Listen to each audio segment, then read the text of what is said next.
Virtualmente todos na Terra, independente de sua religião ou nacionalidade, reconhecem que existe alguma espécie de batalha ocorrendo no mundo entre as forças do bem e do mal. Uma luta colossal entre a luz e as trevas, a verdade e o erro, a opressão e a liberdade, o bom e o mal, e finalmente, a vida e a morte. Qual é a história por trás deste evidente paradoxo? Muitas religiões, assim como a Bíblia, ensinam que além deste véu tridimensional do mundo físico que vemos, existe outro mundo espiritual que não podemos ver. Nesta realidade invisível ao nosso redor, se desencadeia uma batalha titânica entre o herói supremo e justo contra o vilão mais cruel e maligno. A grande pergunta é: quem são esses personagens e como e onde começou esta crise cósmica? Este é o maior mistério de todas as épocas e a história mais fascinante e verdadeira que jamais tem sido contada. Esta crise envolve cada pessoa sobre a Terra. Sim, cada pessoa.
A história humana está repleta de cenas de guerras.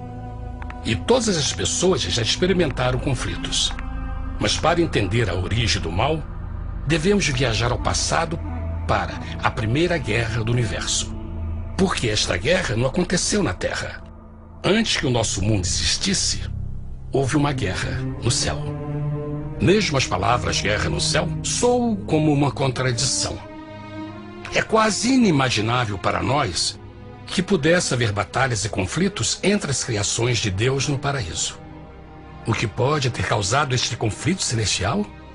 Graças a um livro antigo chamado Bíblia, temos detalhes suficientes para poder juntar as peças e desatar os nós.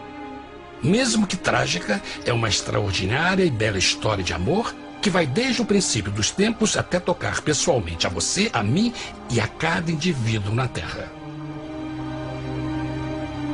Nossa história começa há muito tempo atrás na capital do universo. Em um lugar chamado Céu, que estava repleto de seres angelicais que amavam fazer a vontade de Deus.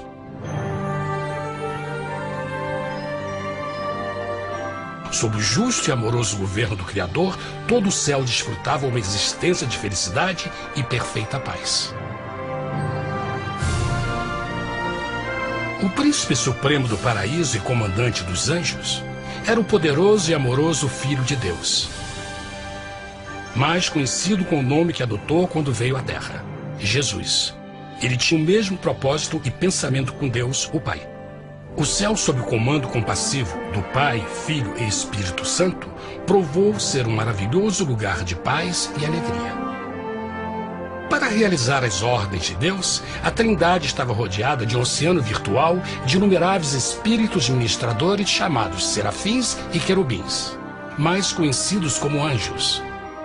Estas poderosas e inteligentes criaturas descobriram que a felicidade estava em cumprir as ordens do Todo-Poderoso.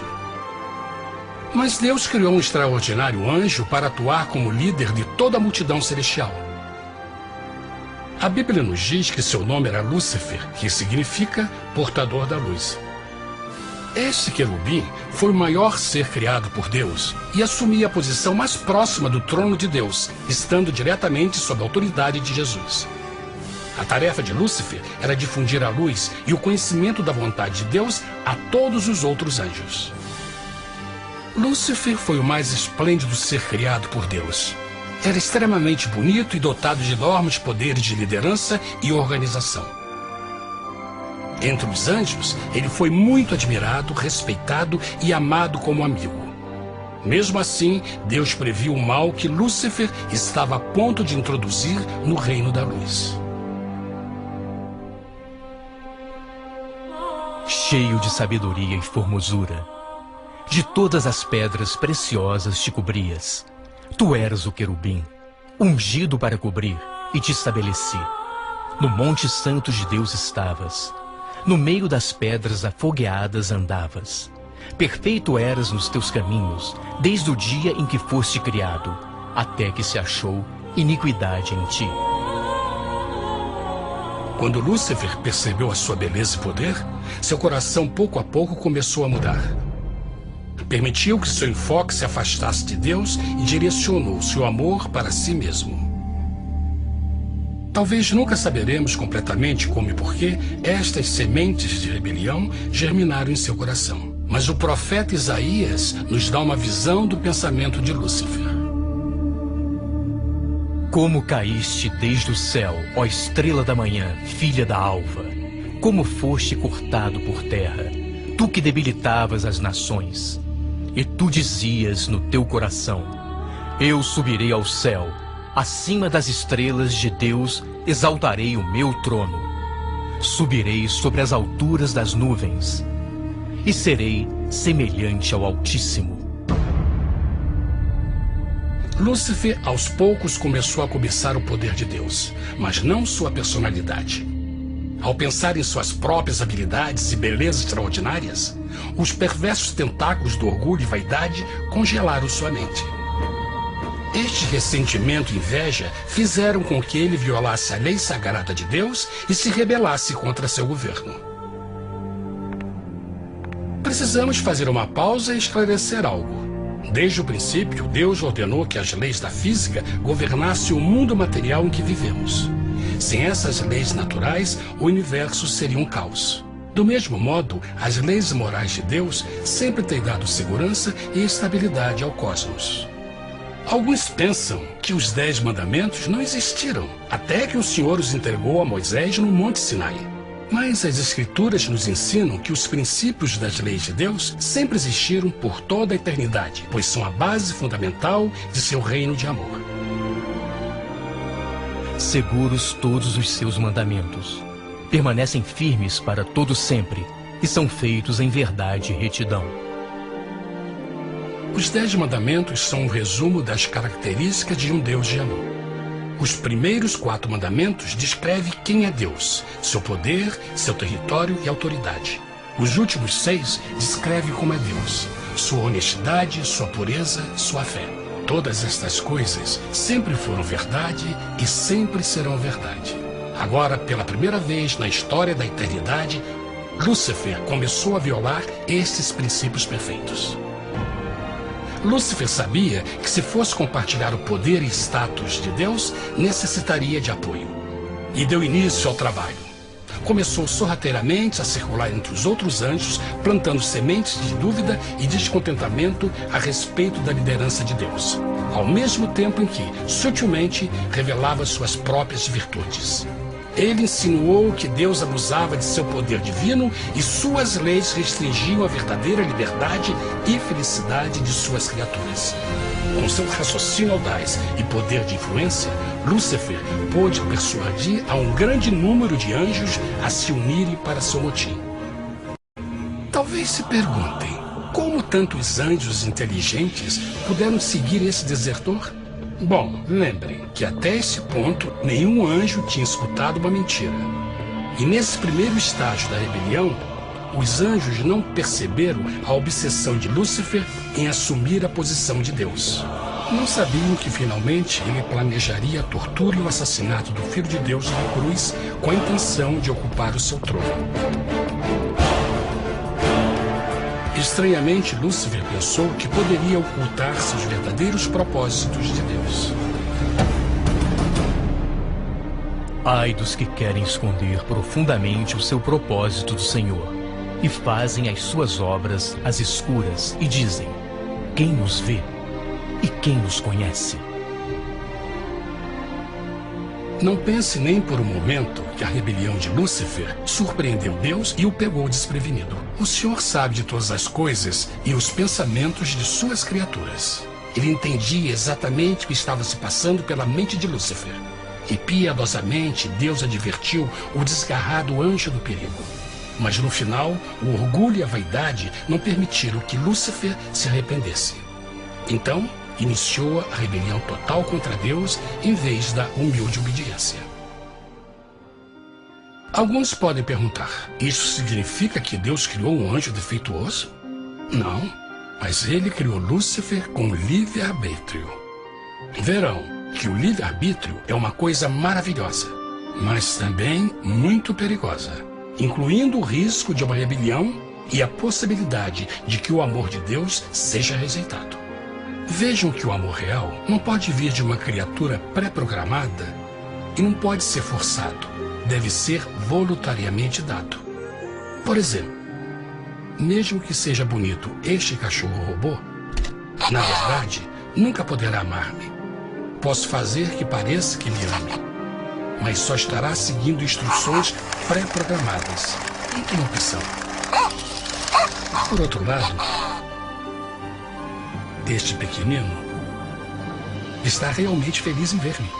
Ele decidiu dar-me seu afeto. E com o tempo, nossa relação se fará mais forte, enquanto eu ame e cuide bem dele. Do mesmo modo, um Deus de amor só quer amor verdadeiro de suas criaturas. E para que isso aconteça, elas precisam ter o livre-arbítrio. A rebelião de Lúcifer é a maior evidência de que ele tinha esta liberdade. Agora, a grande pergunta é: como Deus enfrentaria esta crise? Como lidaria com Lúcifer e com os milhões de anjos que se uniram nessa rebelião? Muitos questionam: por que Deus não acabou imediatamente com a rebelião? Afinal, ele poderia facilmente vaporizar Lúcifer com um raio. Mas isto teria solucionado o problema? Não, pelo contrário. Isso só teria intensificado as dúvidas e suspeitas que Lúcifer havia plantado na mente dos anjos. Lembrem que Lúcifer sabia, como ninguém mais, da engrenagem interna do governo de Deus. Sua destruição seria vista como parte de uma grande armação. E a razão que o motivou a servir Deus teria sido o medo da represália e não o amor. O Senhor sabia, na sua sabedoria, que a melhor forma de enfrentar a crise era permitindo que tudo seguisse o seu curso. Esta seria a única forma de se assegurar que o mal não se ergueria outra vez. Deixai crescer ambos juntos até a ceifa. E por ocasião da ceifa, direi aos ceifeiros: colhei primeiro o joio e atai-o em molhos para o queimar, mas o trigo ajuntai-o no meu celeiro. Na parábola do joio e do trigo, Jesus descreve que um tempo de crescimento é necessário para que uma planta revele sua verdadeira natureza. No seu entendimento infinito, Deus sabia que com o tempo, o caráter real de Lúcifer seria exposto e que os amargos frutos de sua rebelião seriam vistos. Até agora, os cidadãos do universo não estavam familiarizados com o pecado e até onde os levaria. Mas isso mudaria quando eles vissem por si mesmos sua terrível natureza autodestrutiva. Afinal, a sabedoria e o amor do governo de Deus seria para sempre confirmado e o universo estaria seguro. Quando Lúcifer e seus seguidores revelaram abertamente sua rebelião, o Senhor soube que não haveria paz se permitisse que eles ficassem no céu. Deveria impor um limite, entrar em ação e enfrentar os rebeldes. Mas Lúcifer e seus seguidores nunca sairiam por vontade própria ou pacificamente. O passo seguinte foi a guerra. E houve batalha no céu. Miguel e os seus anjos batalhavam contra o dragão. E batalhavam o dragão e os seus anjos. Mas não prevaleceram, nem mais o seu lugar se achou nos céus. E foi precipitado o grande dragão, a antiga serpente, chamada o Diabo e Satanás, que engana todo mundo. Ele foi precipitado na terra, e os seus anjos foram lançados com ele. A Bíblia não revela exatamente que tipo de armas foram usadas durante este conflito cósmico. Mas esta guerra foi como nenhuma guerra que os olhos mortais já viram. Apocalipse 12:4 nos diz que finalmente Lúcifer e 1/3 dos anjos de Deus foram expulsos do paraíso.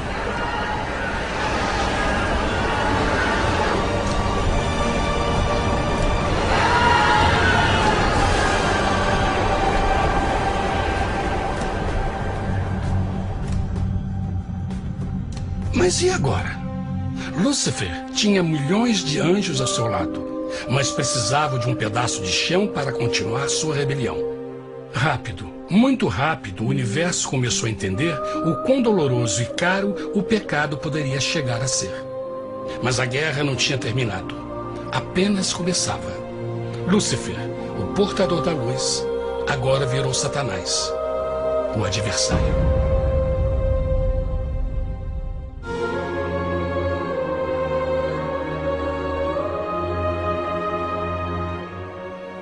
Depois da guerra no céu, Satanás e seus anjos caídos foram expulsos da corte de glória.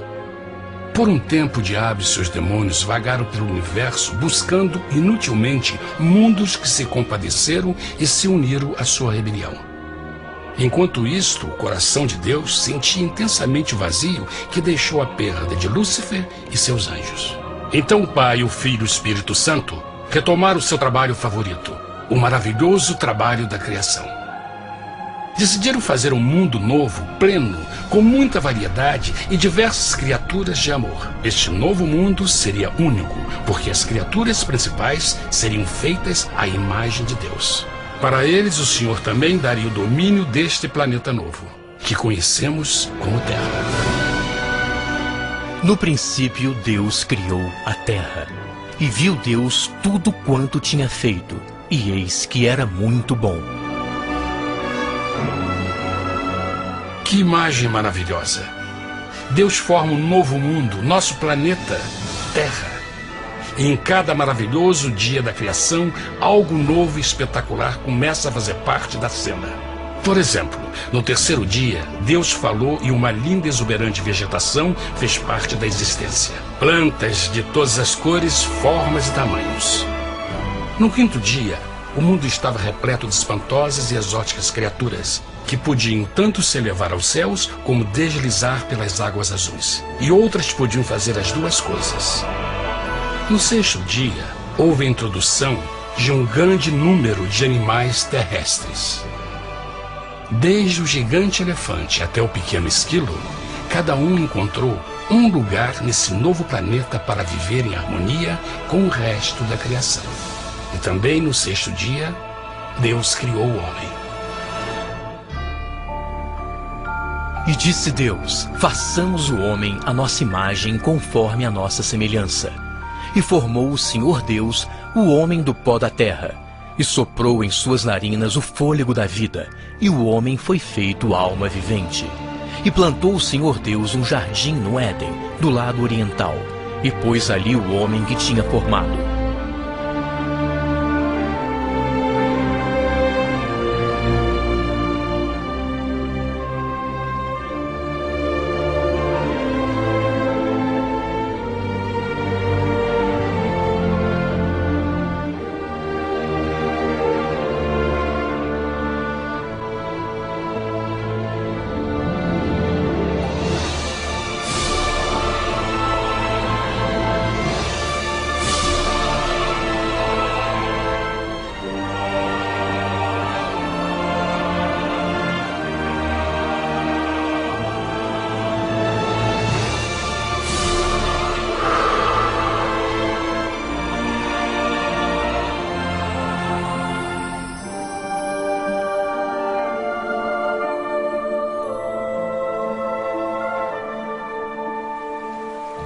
Mas que grande honra ser criado à semelhança de Deus, ser um indivíduo com liberdade de pensamento. No princípio, o homem não percebia a sua nudez. Provavelmente porque antes do pecado ele estava vestido de glória e luz.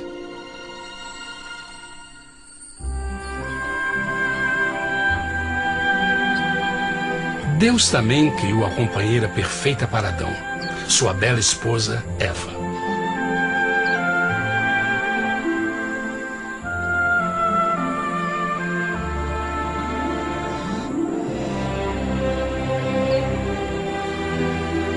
O feliz casal foi colocado em um magnífico jardim perfeitamente projetado para aumentar sua felicidade. Para Adão e Eva e as outras criaturas da terra, também foi dado o privilégio divino de procriar a sua própria imagem. A intenção de Deus foi que a raça humana tivesse domínio sobre este paraíso perfeito para sempre. Eternamente felizes e saudáveis, trabalhariam com a flora do jardim de Deus, enquanto desfrutariam o afeto e companhia de todas as criaturas sob seus cuidados. O ambiente que nossos primeiros antepassados experimentaram foi muito diferente do mundo de hoje. As rosas não tinham espinhos, os insetos não mordiam nem picavam, e os leões e as ovelhas brincavam juntos. Mas a grande bênção era os humanos viverem em perfeita harmonia com seu Criador. A cada 7 dias, Adão e Eva descansavam de seu prazeroso trabalho e gozavam de uma comunhão com a visita de seu Criador. Era um mundo esplêndido e maravilhoso.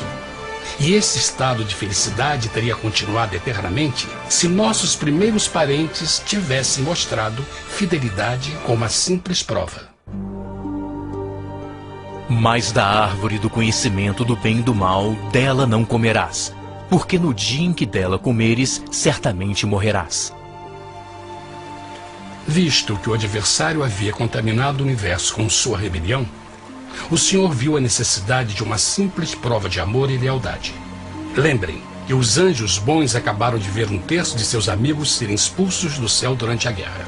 Como estariam seguros de que esses novos humanos não se uniriam a Lúcifer e causariam problemas? Então o Senhor plantou uma árvore no jardim, uma árvore cujo fruto não deveria ser comido sob pena de morte. Ao passar por esta simples prova de obediência, Adão e Eva mostrariam a lealdade para com Deus e a fé em sua palavra. Ainda mais, era uma prova de amor. Por isso, Jesus disse em João 14, se me amais, guardais meus mandamentos. Mas alguém mais soube desta prova de fé e estava determinado a usá-la em seu favor. Satanás estava com inveja dos humanos que desfrutavam da bendita vida que ele perdeu. Sua feliz existência estava em total contraste com a sua, que agora estava cheia de culpa, pecado e miséria. Com ressentimento e raiva, não estava disposto a deixar o casal em paz, pois o pecado sempre buscará arrastar a outros consigo.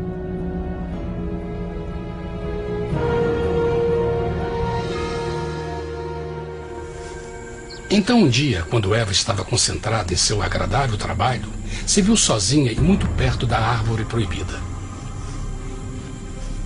Foi quando Satanás viu sua oportunidade. Através de uma serpente hipnotizante, o anjo caído chamou Eva até a árvore e a envolveu em uma conversação.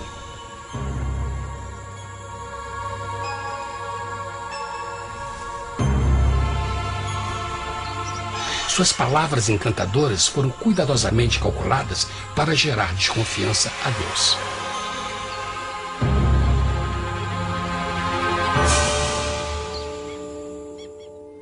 A serpente replicou à mulher, de modo algum morrereis. Deus sabe que no dia em que dele comerdes, vossos olhos se abrirão, e sereis como Deus, conhecedores do bem e do mal. A mulher notou que a árvore era boa para comer, pois era atraente aos olhos e desejável para alcançar sabedoria. Colheu o seu fruto e comeu. Deu também ao seu marido, que comeu assim como ela. Tragicamente, quando Eva escutou a suave e sedutora voz do tentador, começou a ter certas dúvidas da palavra de Deus.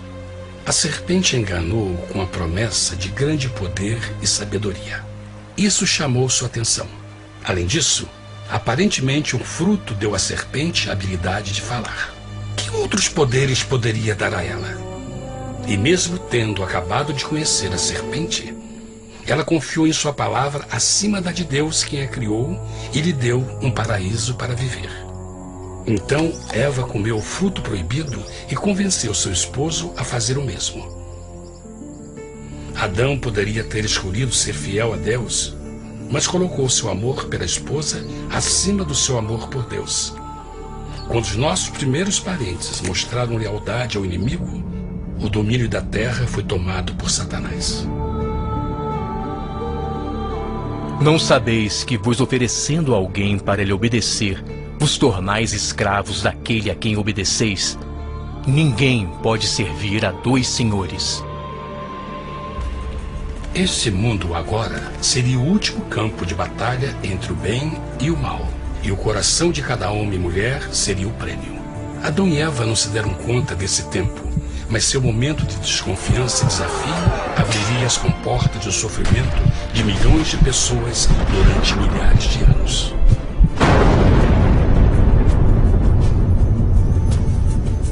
Portanto, como o pecado entrou no mundo por um homem, e por ele a morte, e assim a morte transmitiu-se a todos os homens naquele em quem todos pecaram.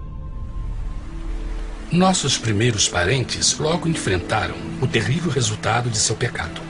Em estado santo, Adão e Eva resplandeciam com túnicas de glória. Depois de pecarem, suas túnicas naturais de luz se desfizeram e eles ficaram mortificados com a sensação de sua nudez. Vergonha e temor tomaram lugar de sua alegria e paz e trataram de cobrir sua nudez com folhas. Agora eles se encontravam sob constante influência do diabo. Ao ceder à tentação, debilitaram sua natureza. E Satanás ganhou poder sobre a humanidade. As pessoas não podiam resistir às tentações do diabo com sua própria força. Por último, e o mais aterrador, se encontravam vivendo sob a pena de morte iminente. Deus havia advertido que a desobediência traria a morte. Já tinha experimentado a morte espiritual. Quanto tempo passaria para sofrerem a morte física também? Nesse ponto, seu futuro não tinha nada mais que escuridão e desespero. Tendo expulsado o homem, colocou diante do jardim do Éden os querubins com o cintilar da espada flamejante, para guardar o caminho da árvore da vida. Como o pecado provocou a expulsão dos anjos caídos de seu lar celestial, agora pela desobediência, Adão e Eva foram tirados de seu jardim, seu lar no paraíso. Tudo à sua volta estava mudando rapidamente, e a humanidade se encontrou suscetível às dores, doenças e finalmente à morte. Até os animais e plantas estavam infectados pela terrível maldição. Os espinhos e cardos agora pareciam árvores e flores, e os animais que antes eram gentis começaram a se matar e a devorar uns aos outros. O pior resultado foi que o pecado separou a humanidade de Deus. Mas vossas iniquidades cavaram um abismo entre vós e vosso Deus. São vossos pecados que ocultaram de vós sua face, para não vos escutar. Na criação, foram dados a Adão e Eva a honra de falar com os anjos, e até com o Filho de Deus cara a cara. Mas Deus é tão puro e santo que nenhum mal pode existir na sua presença. Agora que os primeiros humanos tinham pecado, Deus afastou sua santa presença deles para sua própria proteção. O pecado tinha queimado uma parte da alma do homem que já não podia ver a dimensão espiritual. Deste momento em diante, a comunicação com o céu seria limitada. Mesmo com todas estas maldições caindo sobre Adão e Eva, o coração do Senhor se encheu de compaixão. A lei que haviam violado não poderia ser alterada para salvá-los, pois é tão sagrada e imutável como Deus mesmo. O Senhor sabia que havia só uma maneira na qual o homem podia se redimir. Então um plano foi revelado, nascido do fundo do coração de Deus. Um plano para salvar o homem de seu encontro com a morte eterna e restaurar tudo que estava perdido com o pecado.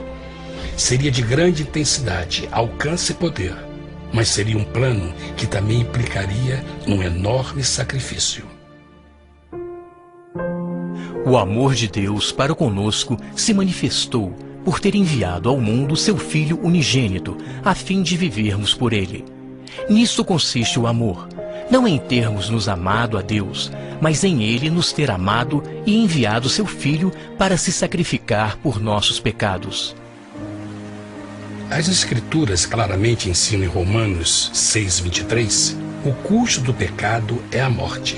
A lei violada demandava a vida do pecador e só tinha um em todo o universo qualificado como substituto da humanidade. O Criador só podia pagar a dívida de suas criaturas tomando seu lugar. Então Jesus Cristo, o Filho de Deus, concordou em deixar a pureza, glória e segurança do céu. Ele viria para morrer em nome do homem em seu malvado e renegado planeta. Ele nasceria como um inocente e indefeso bebê, suportaria uma vida de dor e vergonha e mesmo assim viveria uma perfeita e vitoriosa vida. Finalmente, ele teria uma morte humilhante para poder ser o substituto da humanidade caída. Por seu sacrifício, a humanidade incrivelmente receberia uma nova oportunidade de ter a vida eterna. Seu sangue seria o resgate para um mundo raptado por Satanás. Este maravilhoso plano de redenção foi graficamente ilustrado no sistema de sacrifício de animais ordenado por Deus depois da queda do homem. O Senhor tinha avisado Adão e Eva que iriam morrer no dia em que comessem do fruto proibido. E como que permaneceram vivos? A Bíblia nos diz que imediatamente depois do pecado, Deus providenciou roupas na forma de peles de animais. É bom notar que o Apocalipse se refere a Jesus Cristo como a ovelha que foi morta desde o princípio do mundo. Isso indica que uma ovelha foi sacrificada no mesmo dia para prevenir suas mortes imediatas. Pela fé, neste sacrifício, suas mortes foram simbolicamente transferidas deles para a criatura inocente. A ovelha certamente era a representação de Jesus. Assim, um raio de esperança foi dado em uma situação de escuridão e desespero. Através do arrependimento e a fé no sangue do Messias, qualquer humano poderia uma vez mais ser filho de Deus. Mas mesmo com este grande plano para a humanidade, Satanás ainda tinha o domínio da terra. E a vida na terra não estava fácil. No mundo haveis de ter aflição, mas coragem, pois eu venci o mundo. Naturalmente, muitos se perguntam, como um Deus amoroso e poderoso permite dores e sofrimentos no nosso mundo atual? Mas está claro desde o Gênesis que Deus nunca quis que nós tivéssemos o conhecimento da dor dessa vida. Quando o mundo saiu das mãos de Deus, a terra era um maravilhoso paraíso. Foi o pecado de Adão e Eva que deu a Satanás o direito de assumir o controle deste planeta. Devido à sua trágica eleição, o diabo e seus súditos ganharam o poder de tentar e atormentar os humanos, introduzindo a doença, a dor e o sofrimento. Talvez fosse melhor perguntar: por que Satanás não tem o controle total da humanidade? A resposta é Jesus Cristo. Talvez já perceberam que a morte de Jesus na cruz deu a cada um de nós a oportunidade de sermos salvos, mas na verdade fez muito mais do que isso. Quando o Salvador ofereceu sua vida para redimir a terra, esse ato poria restrições ao controle de Satanás sobre a humanidade. Satanás não poderia forçar nossa vontade e seu poder de nos ferir seria limitado. O sacrifício de Cristo também nos trouxe um tempo de prova, durante o qual poderíamos ver a diferença entre o governo de Deus e o de Satanás, e então decidir a quem servir. Finalmente, pelo sacrifício que fez Jesus, o reino de Satanás chegará ao seu final, e um dia a terra será devolvida ao homem mais maravilhosa do que era no princípio. Mesmo Adão e Eva tendo começado suas vidas como exilados do paraíso, ainda tinham esperança. Deus providenciou peles de animais sacrificados para se cobrirem. Mas o mais importante, Ele prometeu o sangue do Cordeiro de Deus para pagar por seu pecado, se aceitassem a Cristo e se arrependessem. Uma grande pergunta permanece: as pessoas aceitaria o grande presente de Deus? Como escaparemos se agora desprezarmos a mensagem tão sublime da salvação? A incrível história que acabaram de escutar é verdade e afeta vocês. Pois, pelo desejo de Satanás de ser Deus e a desconfiança e desobediência de Adão e Eva, todos nós nos encontramos em uma situação perigosa. De um lado, a humanidade foi grandemente favorecida por Deus com uma segunda chance de recuperar nosso lugar no Éden. Por outro lado, se nós desistirmos de aproveitar esta grande chance, nos tornaremos escravos de Satanás e finalmente seremos destruídos quando Deus limpar o universo do pecado. Amigos, não há melhor hora de fazer sua escolha por Jesus do que agora mesmo. Nenhum de nós sabe quanto tempo mais teremos que viver nesta terra. Jesus nos tem mostrado grande interesse no seu bem-estar e seu amor por vocês o levou a providenciar uma maneira de escaparmos de uma futura destruição. Ele quer que você o aceite e se arrependa de seus pecados. Através de Cristo, pode encontrar o perdão para tornar-se como Ele em caráter. A triste notícia é que Satanás atua de todas as formas possíveis para evitar que aceite o presente da salvação de Deus. Devido à nossa rotina da vida, o amor ao dinheiro ou alguma outra distração fascinante, ele trabalha para manter a todos ocupados e afastados do que, na realidade, mais importa, sua salvação eterna. Para que entenda a realidade da situação e que se você não escolhe a Jesus por omissão, está escolhendo a Satanás. Mesmo que a terrível escolha de Adão e Eva nos traga morte e miséria, vocês agora podem tomar uma melhor decisão. Deus está oferecendo uma paz que satisfaz o anseio mais profundo de sua alma e uma alegria que não encontrará nas atribulações deste mundo. O desejo que tem o coração de Deus é que seja salvo e esteja com Ele no paraíso. Mas o único que pode mantê-lo fora do céu é você. Imagine a tragédia que seria se você recusasse este precioso presente. Você pode decidir hoje e aceitar a salvação que Deus prometeu. Na verdade, nesse momento, pode aceitar a vida eterna através de Jesus Cristo. Posso convidá-lo para que acompanhe agora mesmo em uma simples oração, aceitando sua maravilhosa oferta? Por favor, repita depois de mim. Querido Pai Celestial, venho a Ti agora e humildemente pedir Teu perdão.